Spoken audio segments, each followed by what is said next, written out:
And you heavily were dead in trespasses and sins. Paul begins by describing the natural state of humanity. Apart from Christ, death is not only physical, but spiritual.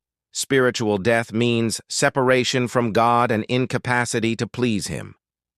In which you once walked according to the course of this world, according to the prince of the power of the air, the spirit that now works in the children of disobedience. The world has systems and influences that operate in opposition to God.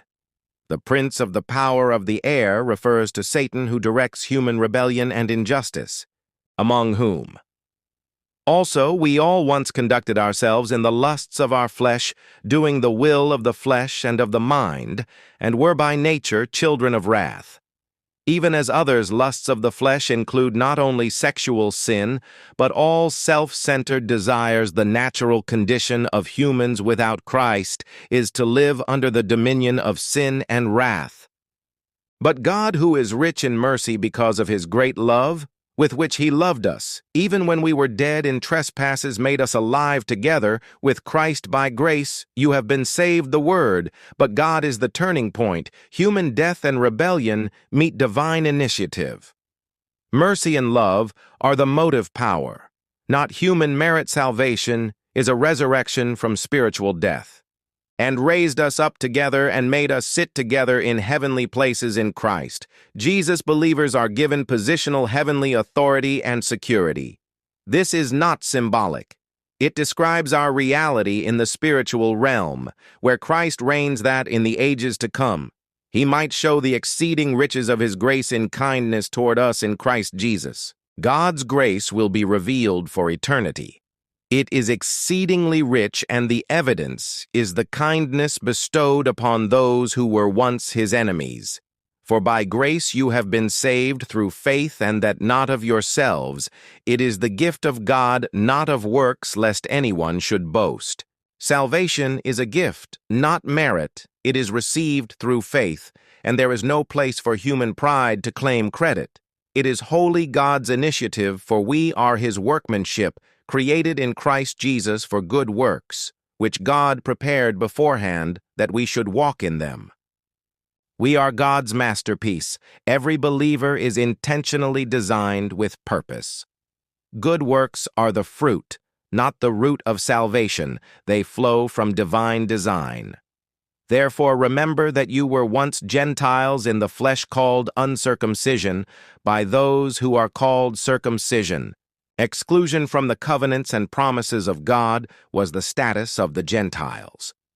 They were aliens and without hope until Christ came, and were far off, but now in Christ Jesus you who once were far off have been brought near by the blood of Christ. The cross brings the dividing wall down. Jews and Gentiles are united.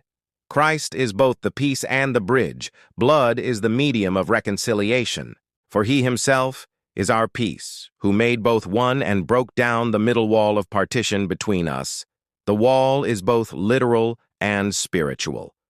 The law was a guardian, but it could not produce unity. Christ destroys the barrier and makes one new man. Having abolished in His flesh the enmity that is the law of commandments contained in ordinances, that He might create in Himself one new man from the two, making peace. Christ unites Jew and Gentile. He is the cosmic agent of reconciliation. All division is removed, and peace is established through His sacrifice, and might reconcile them both to God in one body through the cross, putting to death the enmity. The cross does not merely atone for individual sin. It reconciles groups and nations. It removes hostility and establishes one body, the church, and He came and preached peace to you who were far off and to those who were near. The gospel is proclaimed to all believers. Regardless of background, the same power that reconciles Jews and Gentiles reaches the hearts of all who believe, for through Him we both have access by one Spirit to the Father. The Spirit is the mediator of access, not the law or human effort. All believers share the same spiritual privilege and intimate relationship with God. So then you are no longer strangers and foreigners, but fellow citizens with the saints and members of the household of God.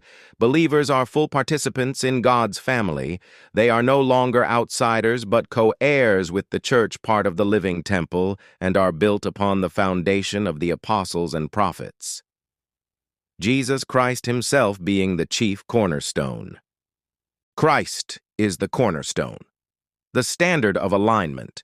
The unity of the structure depends on him. The apostles and prophets were foundational in teaching and revealing this truth, in whom the whole building being fitted together grows into a holy temple in the Lord. The church is a living temple, every believer a stone. Knit together, the growth is spiritual and corporate. It results in holiness and unity, in whom you also are built together for a dwelling place of God in the Spirit. Ultimately, God's purpose is to dwell in his people. The church is his habitation through the Spirit. It is both corporate and individual, a living temple on earth.